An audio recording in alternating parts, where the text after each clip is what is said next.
This episode of Behind the Video is brought to you by the Independent Media Network. The Independent Media Network helps journalists and content creators create their own jobs by building sustainable online businesses. If you're an unemployed or underemployed journalist or content creator, visit imnct.com for more information. Hey everybody, it's Lon Seidman. We're back for Behind the Video, episode number 72. I apologize for the really crappy backdrop here, but we've had some technical difficulties because I couldn't wait to upgrade to OS 10 Mavericks, and now everything's all screwed up. So, but joining me today, as always, is Tim Street, who's aged about a dozen years since we last spoke. Tim, what happened to you? Hello. I went to a party. It looks like it was one heck of a party. It was one heck of a party. Oof.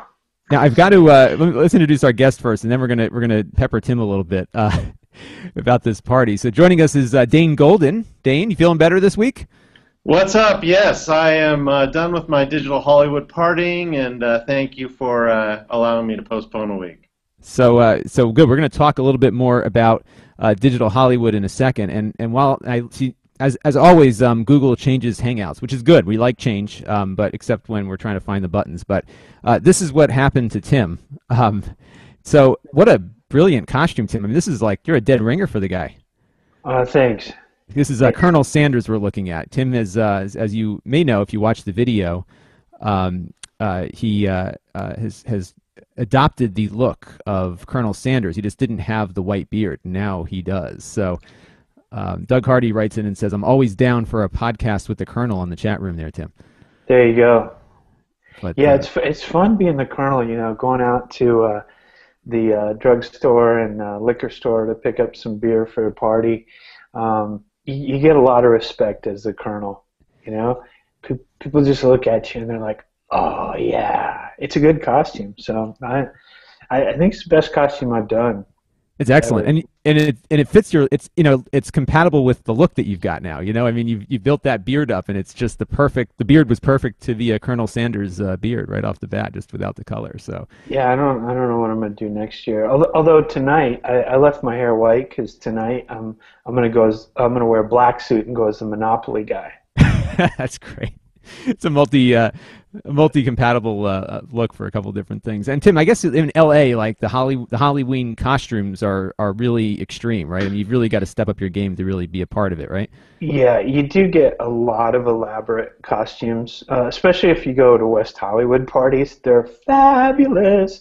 Yeah, it's tough to compete with a lot of these people. They work all year on their costume. Mine was kind of thrown together at the last minute, but I knew what I was doing. Like I thought about it ahead of time. It was a work of brilliance because I was just going to get a Muppets Beaker rubber mask and just walk around with that. But yeah, masks are a commitment. Like there was a great costume last night. The guy that threw the party, he you know those little monkeys that have the cymbals and they kind of clap the cymbals together. Yeah. Well, he was that. Oh, that's great. Except he had to wear a mask the whole time, and oof, you just you sweat wearing a mask. Oh, you sure do. You sure do. But Dane, his costume was awesome. Now, Dane, you're joining us from LA also, or California, thereabouts. So, what did you dress up as? I didn't dress up as anything. I dressed up as somebody giving out candy. That was it. I did the same thing, except nobody showed up to my house. I did go, you can look on my Facebook or whatever, I did for like 7 consecutive years go as Austin Powers. Oh, no kidding. Good. You could pull that off. I could see that. You're so groovy, baby. Yeah. Smashing. Yeah, that's a good one. They need to come out with another Austin Powers. Rumor has it they are. Absolutely. I'll go see it.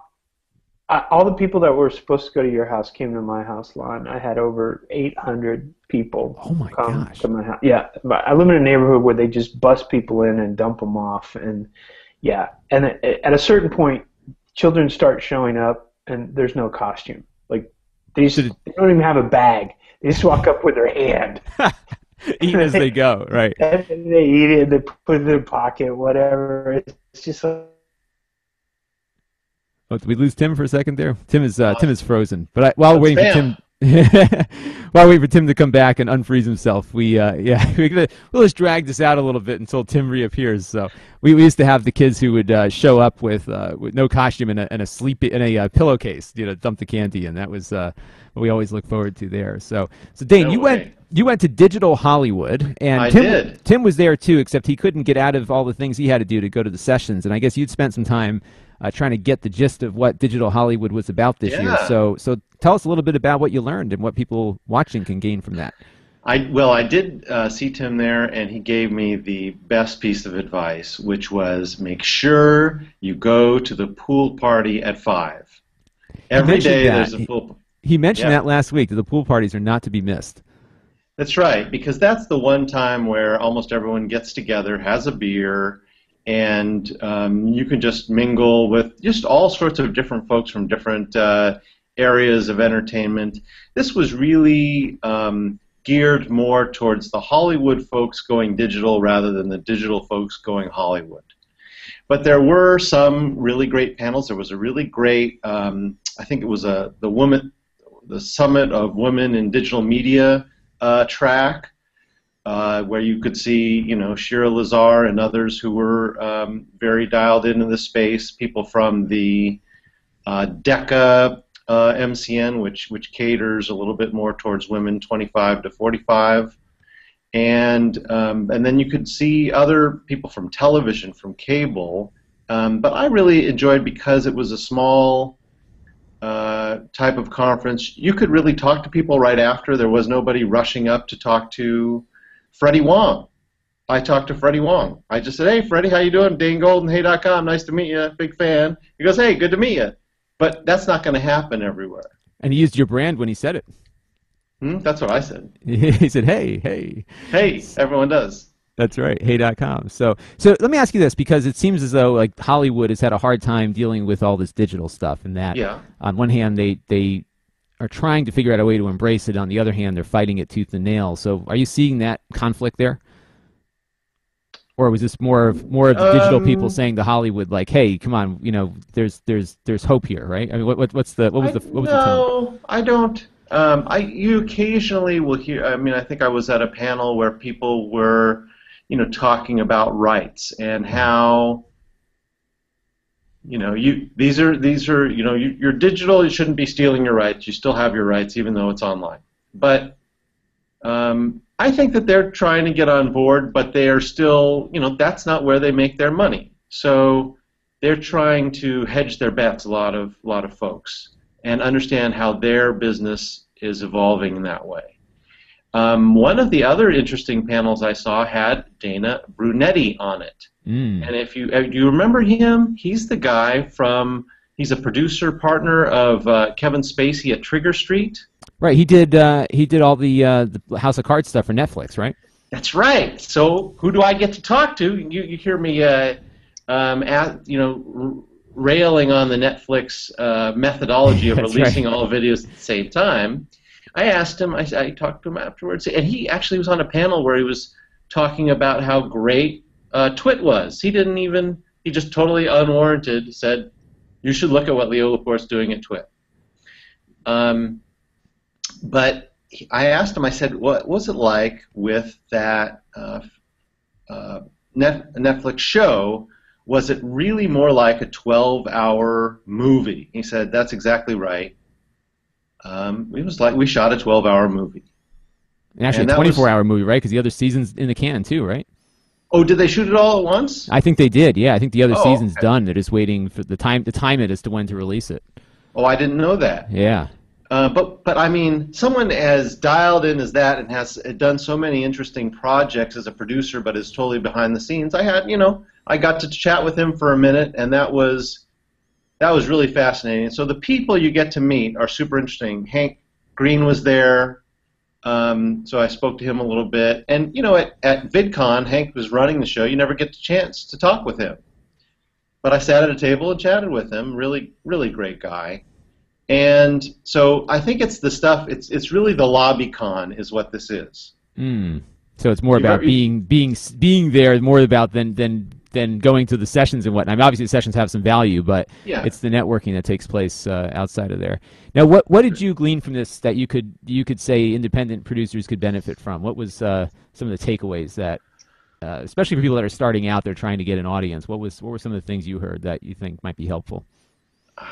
Frankly, I'm not sure if I'm just more dialed in than I thought, or what. But I think that the stuff that you're learning really is, again, it's nice to hear what people have to say, but I sort of knew it, so I don't think I learned there was any grand revelations for me. But I'm not sure if that's just me being snobby, or if it's just sort of a YouTube 101, or not a YouTube, it's a digital 101. Right, an audience building 101 kind of thing. And at the end of the day, it's hard work and good quality, right? That's really all that if you do the two things together. That's right. That's right. And you sort of win the lottery to some degree. You might actually do well. I mean, there's certainly effort makes a big difference now, but at the end of the day, it's a lot of common sense that comes to it, and it is a matter of being discovered, even like it was during the age before the internet, right? You had to be discovered then too, but now you need to be discovered, and not necessarily by talent agencies or by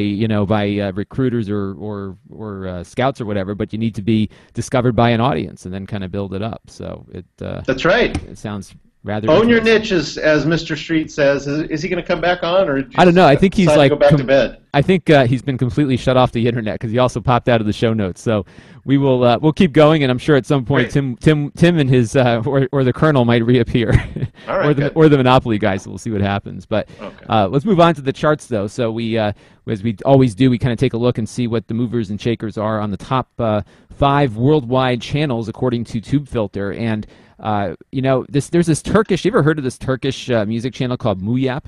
I've never watched it. Have you? I have. I mean, I've seen, obviously for the show, watched a couple of videos from the channel and stuff. I mean, it's all Turkish music, and 49 million views. They've beaten out Katy Perry and Miley Cyrus and everyone else, and it might just be a larger percentage of Turkish music fans are consuming music on YouTube. That could be part of it. But are there any women in bikinis on this channel? I'm sure there are, because that's usually what happens with these things. So, yeah, it's up there, and that was pretty remarkable. They've come and gone. Like they've been up on the top 5 and fall off, and then they come back on. So somebody must have done something interesting. Number 2 is PewDiePie, who, by the way, is the first to hit 15 million subscribers this week. That's pretty sizable. He even beat out Katy Perry and Miley Cyrus for the top views of the week. They're at number 3 and 4. And then our friend the Disney Collector, who I'm fascinated with. We got to get her on the show. I don't know how we're going to find her, but maybe we'll try to reach out to her. You will only get her hands on That's the right. show. It's all she shows is the hands, but that's okay. We could just talk to her and just figure out what the model was. But she's doing great. I mean, Do you think she's Brazilian? That's what BR is? Because I looked to see who she was. I looked and looked and looked, could not find her identity. Yeah, I can't find anything either. I mean, and she's really, talk about owning your niche. I mean, she's really got this down to a science. She's really taking those products apart, opening them up, doing all that kind of stuff. And, product reviews like I'm doing, I'm telling you, it's crazy, like the amount of traffic you get for this stuff, because people really want to know before they make a purchase decision. And I would imagine she's getting both kids and their parents, especially at this time of day. Tim's telling me his internet is down for the count completely. So he will be back when the Verizon guy comes by. Tim, you can dial in on Hangouts on the phone, by the way. Yeah, maybe we'll see if he can pop in on his cell phone. So if he's listening, but it's amazing, and a lot of this, we were talking offline this week about this. I mean, a lot of my traffic is search driven, almost all of it. Right. Which is, I don't know if it's good or bad. I mean, I'm building a subscription base. I've added almost 1,000 in the last month and a half, but still a bulk of the traffic is coming from that. But if I review, you have to convert those subscribers, those searchers. So I'm going to keep working on that. You do an iPad review, you get a lot of views, just by the way. So great. No matter what else you do an iPad review, you get a ton of reviews. So, but there's a couple others here, Dane, of note. Number 6 was RV Norge, which is I think it's a Norwegian channel, which is the home of What Does the Fox Say? Great. And what's interesting is they are now scrambling to translate, or at least put English subtitles on all of their videos, because they're getting a ton. I think they have like 688,000 subscribers now, and they're getting a ton of viewership in there. I mean, it's one of those things where going viral can become your, almost a curse and a blessing, right? Well, for those who aren't aware of the closed captioning feature on YouTube, it's actually great, and you can do a little annotation that says, click here for your language, and people can scroll and each do their own language. And we do this for some of our clients because if the transcription is in the video unit, it makes it more searchable for that language. So that's something that people are not aware of, most people. So especially, I guess, if you have a script written, you should probably just upload the script to the video, right? If you're doing like a news story or something like that. Yeah, and the YouTube feature will even sync it. Oh, really? Mm-hmm. Oh, that's fascinating. So if I have it written out, it will then match my words to the time on the video that I've written out. Yeah, pretty well. Yeah, it's much better than the auto transcribe, which is crap. It's almost comical sometimes, the auto transcribe. So it's pretty fascinating. But yeah, they are scrambling to get these subtitles up because they've developed, a real hit on their hands with What Does the Fox Say? 188 million views or some crazy number like that. So call me, guys. I can help you with that. Dane can help you out. So give him a ring at hey.com. Number 15 was also interesting on the list, and this was Marvel UK. Interestingly enough, what's driving their they were the Tube Filter's biggest gainer this week. What was driving their growth was the fact that they have a Captain America trailer on the thing. So the UK Marvel channel is growing because of Captain America. So there you go. Interesting stuff. So here's an interesting story, again, from Tube Filter. Tim and I were joking we should become Tube Filter's podcast, but they always have so many good discussion points to launch off from. So YouTube is going to kind of become almost a go-between when you've had enough of your multi-channel network. So I guess they're going to have a button that you can click in your account, and it will notify YouTube that you want to be freed of your associated multi-channel network. It doesn't mean you will be freed because, of course, there's legal documents that bind you to them, but apparently they are willing now to kind of get in the middle of some of these discussions. It's kind of surprising that they are willing to do that. So, Dane, any thoughts on this? I mean, there's a lot more to multi-channel networks than just the big guys, right? There's a lot of little ones. I get contacted all the time by people looking to, take a chunk of my revenue. So what do you think? Well, I mean, there's a lot of angles to this, and it's not just that there's a small multi-channel networks, but there's also small partners. So, some of these multi-channel networks have 70,000 partners. So, this is going to be very interesting on several levels. YouTube may or may not know what they're getting into. Yeah, that's what I was thinking too. There's a lot of, there's all these side agreements that come into this thing, and Dane, when you sign up with one of these folks, one of the terms is that you have to turn over your AdWords, or at least attach your YouTube AdWords account to theirs, right? Is that the typical process? Yeah, according to this article, and then the MCN has what's called the YouTube CMS, which most of us never see, which enables them to manage multiple channels. Okay. And what we're seeing here is we're seeing YouTube trying to establish more concrete guidelines as to how this works. And we've never really, I don't think we've really seen this in any other medium because there's never been a monopoly like this in entertainment before. Maybe the FCC is the only thing I can think of that is equivalent to the situation. So YouTube has said, yes, you, the MCN, are, have certain rights, and then YouTubers have certain rights, and now they're saying, well, you have to also agree to these new rules to be an MCN, and the rule is, and I think this is part of the same article, is that you have some partners that you have a greater managed relationship with that you consider higher value, but now you're also liable if they do a cover of a song and you get sued.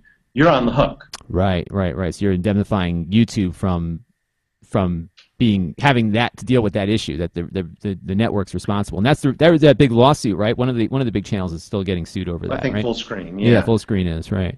YouTube is not indemnified by any means. You can sue anybody about anything. However, they're spreading the blame a little bit, right. And then you can be an affiliate as well, which is a lower degree of relationship. You, the MCN, take on less responsibility. However, you also get less money.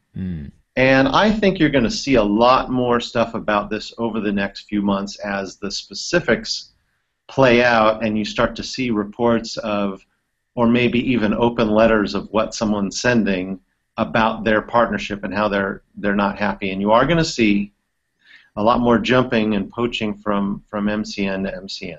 Oh, right, going after some of the talent and whatnot. Yeah, you know, I it's funny because every at least once a week now, I'm getting emails from, you know, kind of like the lower rung. I'd like to see some of those. Yeah, I'll send you a few. And what's funny is I immediately go and start doing my research. So one of them actually, you know, claims to be affiliated with I think it was either with Fullscreen or Machinima, even though it wasn't them at all. I mean, it was completely no relationship, but they tried to make it out into being something like that. And what they offer you is, you know, really all they really offer you is is some access to their generic music library. You know, the royalty free. I want to post those on my blog, so send me. Yeah, I'll send you a couple of them because it's funny. And what happens is they go after these kids who, you know, have some traffic but not a huge amount. You know, maybe they have about what I have, and they get them all excited, like, oh my gosh, I've been recognized, I'm going to get all this stuff, and really all they're doing is taking a chunk of your revenue. They never talk about how much revenue they take from you in the process, mind you, but it's funny just to see some of these people all excited about,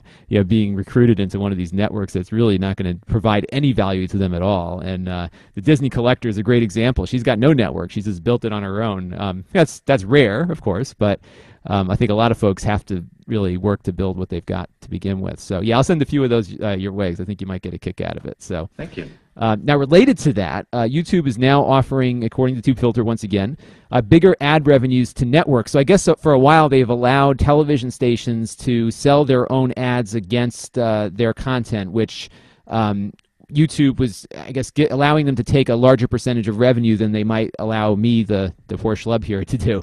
And now it looks like they're expanding that offer to networks so that YouTube takes a certain cap, and then once you make more than the cap, you can keep 100% of the revenue. So that's a big change, too, for these multi-channel networks, isn't it? Well, it sounds like they're using a carrot and a stick, doesn't it? I mean, it does, yeah. Upload us more content and have more video plays, right? And then we'll give you some more money. Here's all these new restrictions we're placing on your business model, and this box we're putting you in. However, much like Jason Calacanis requested in his summertime rant, this is something that is needed, and he wanted better terms for partners who brought in more revenue. Well, and that's exactly what this is. So I think you're going to see a lot more. So his call for change is actually happening in some ways. So you'll see a big change and I'm wondering how this will affect some of the valuations of MCNs, and I'm interested in both a negative and a positive way on several different fronts. Now, can a lowly citizen plebe like myself be able to go out and sell ads on my own content, or is that not something I can do? I have to be a larger traffic generator. I've never heard of anyone being able to sell ads on your own content, except the baked-in stuff, right? The baked-in stuff, which is what Twit has done all along, and the other partners who came mostly from a advertising background, rather a podcasting background, but who had ad sales usually done through PodTrack. Right. So they say, well, great, and it's usually long form stuff, right? Right, sure. Hey, let's upload that. As long as there's no other YouTube ad on it, that's totally legit. Right, and some advertisers might be okay with it as long as it's, you know, not a, you know, if they don't really do anything that competes in there. When I was doing the local news thing, we were baking in all the ads because they were all local businesses, and there really wasn't a lot of competition. And for a while, we were just using Blip to begin with, so there was really very little local competition on there. And the advertisers liked it because, you know, we did a lot of evergreen kind of content that lived longer than just the news cycle. So some of the stuff that we did 3 or 4 years ago still has that local advertiser attached. It's kind of a permanent fixture on the video, but that's a value add for a lot of people too, to be able to offer that baked in thing. And it doesn't look like YouTube has a real problem with that. At least they don't enforce it if they do have a problem with it. So it hasn't become a big controversy. Yeah.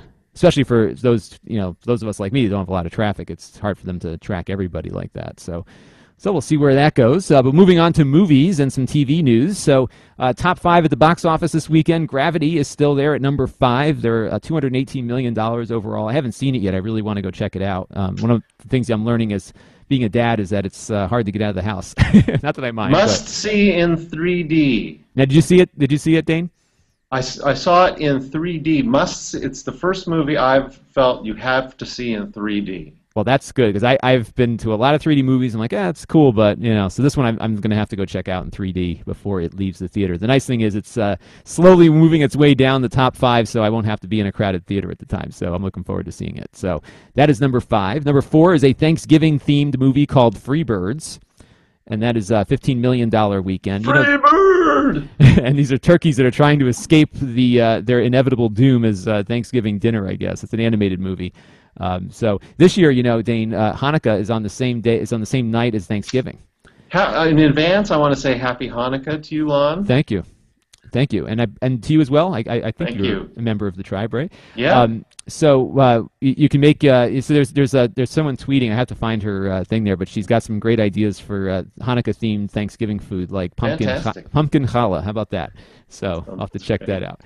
Las Vegas, $15.5 million weekend. That looks like a pretty fun movie with some of our older favorite stars kind of enjoying their last haunt in Vegas there. Number 2 is the Bad Grandpa Jackass film, which, have you seen that? That looks pretty funny, like a candid camera kind of thing. So, no. But that's doing pretty well there. And number 1 is Ender's Game. So sci-fi, both Gravity, which is science fiction. It's a little bit more of a current science fiction, and Ender's Game, which is a totally different type of film. Also, though, sci-fi and space related, had a $29.3 million weekend. Really good. So good to see that sci-fi is still marketable. Maybe the Sci-Fi Channel will start actually playing sci-fi again. What do you think? Yeah, I think that's exactly right.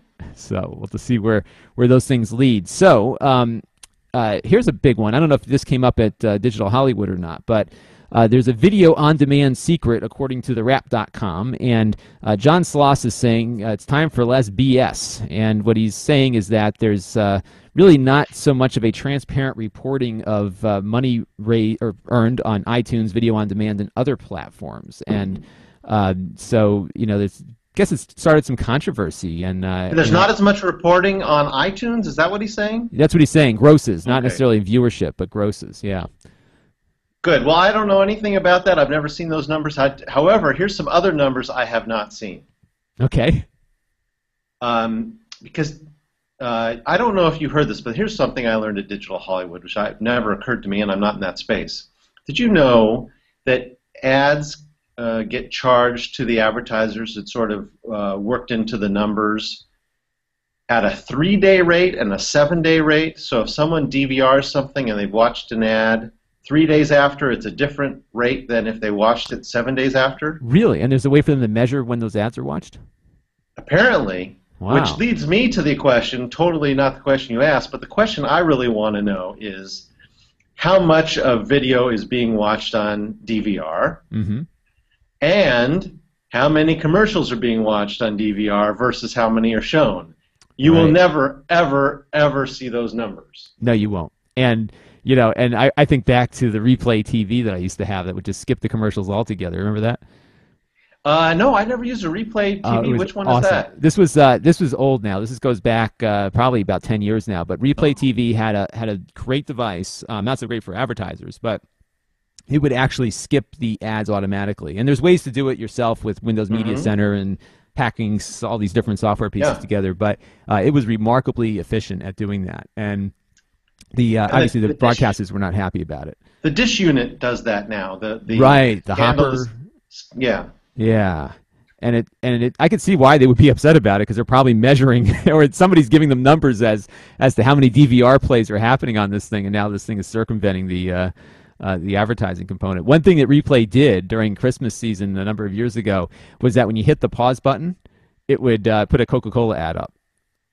Oh yeah, a little captive audience kind of thing. So they're not happy about that, and Aereo they're not happy about either, and Aereo is like on a massive land grab right now to get their business expanded out to maybe give the Supreme Court a little pressure in shutting them down. They are now in Colorado in 67 counties.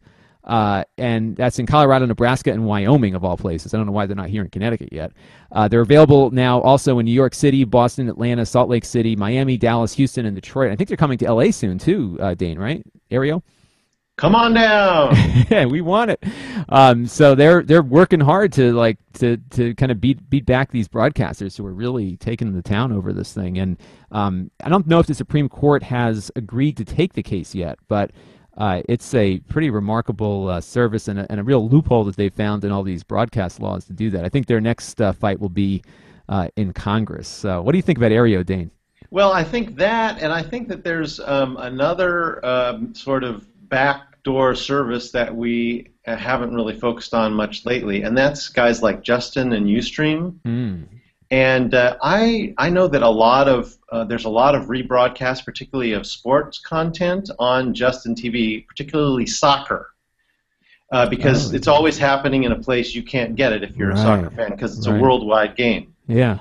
And I have this theory that guys like ESPN are allowing that to happen without fighting it, because their ads still get shown, so they get paid whatever it is, $10 or $20 premium from your cable or dish company, and then you get all these extra shows of your ads that makes it, because all the people are skipping through the ads because they're watching it on DVR, but they're not skipping through it on streaming. That's true, and especially with soccer, where it's something that you know you got one shot to watch it, and you have no way to really effectively DVR it. That is very true. So that's my theory, is that they have that ESPN has a devious strategy to go fully streaming, and that this is sort of their R&D.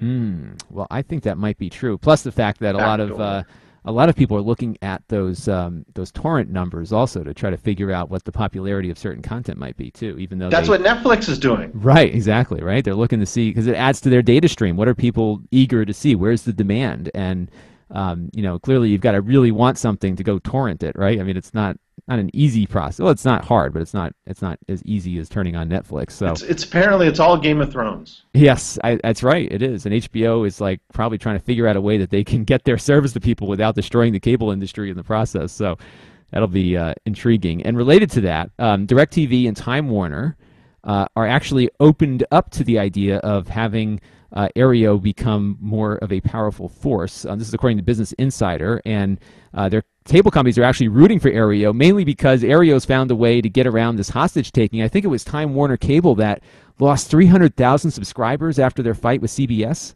So this is a big problem for them. They're almost being held hostage sometimes by these broadcasters, right? I think that, well, according to the panel I saw on, also Digital Hollywood, it goes both ways. It goes both ways, according to the panel I saw, because there's hostage taken on both sides. So it's content providers, the distributors, and it's just really no one. It's a painful process of evolving into whatever the next thing is, and these a la carte systems that you're seeing, they may say, oh yeah, you can do a la carte, except it's $80 for HBO a month. Right. So I think that this is just one more shot over the bow of something that is not going away anytime soon.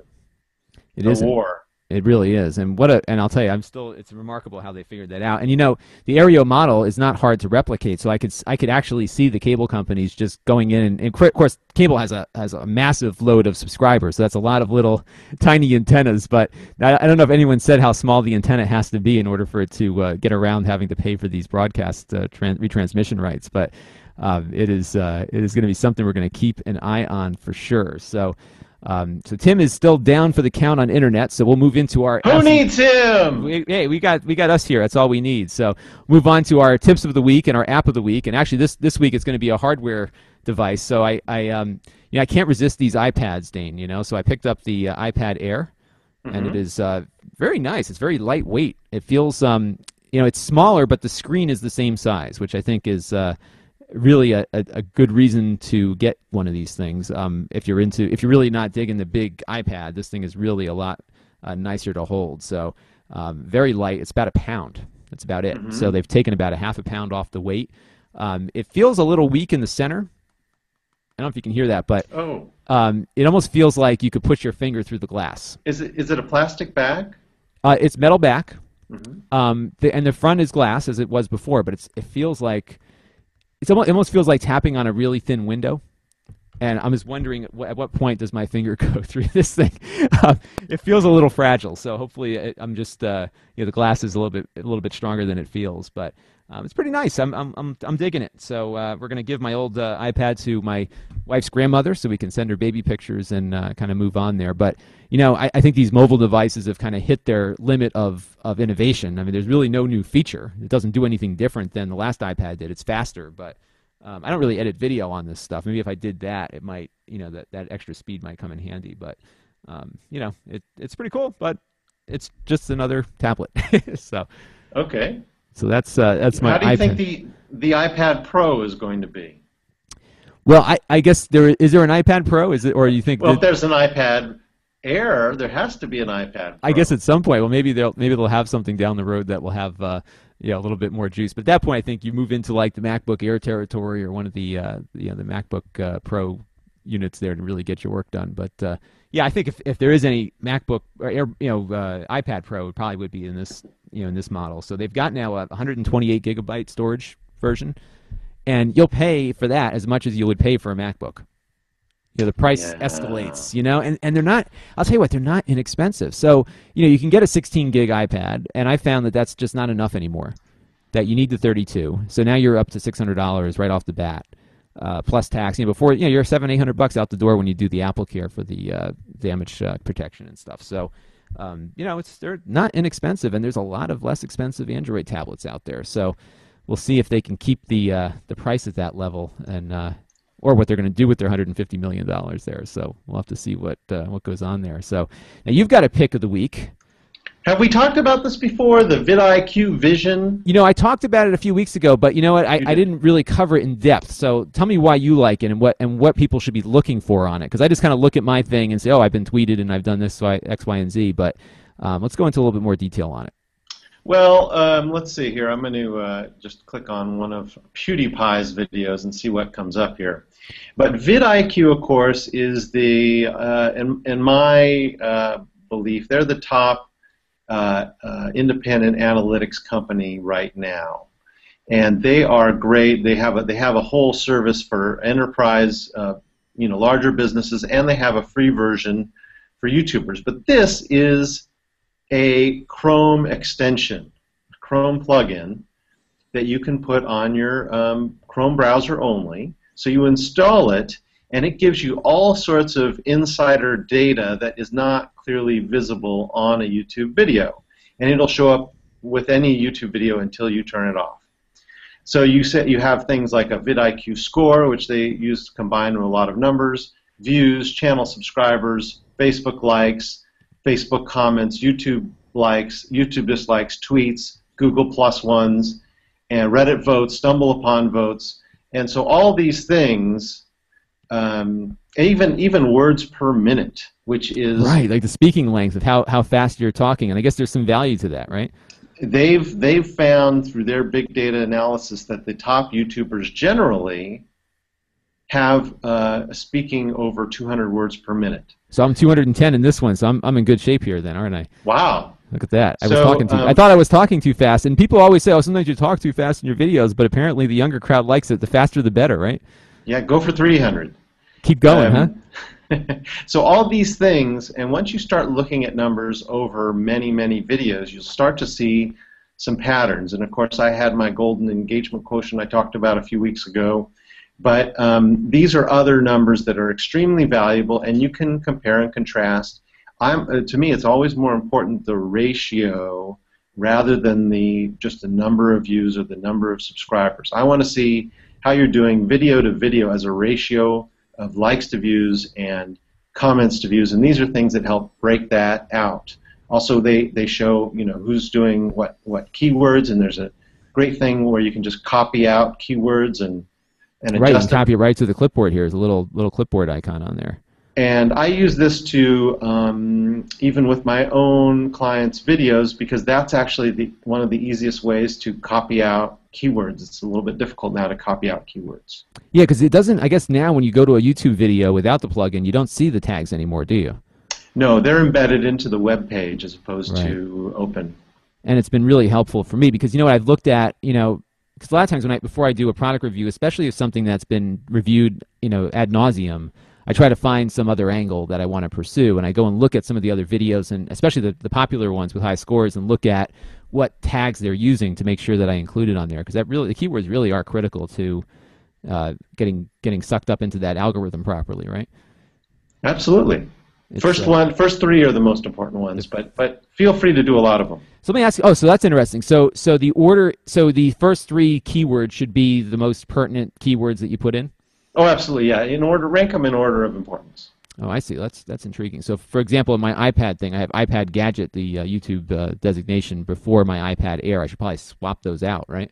Okay, yeah. Yeah, I should probably. And that's actually but see how you're going to do that, because you can't just type in the keywords in front. You have to copy out all your keywords. Oh, right, and then enter them back in. Right. It's a little bit of work on getting that put together, but.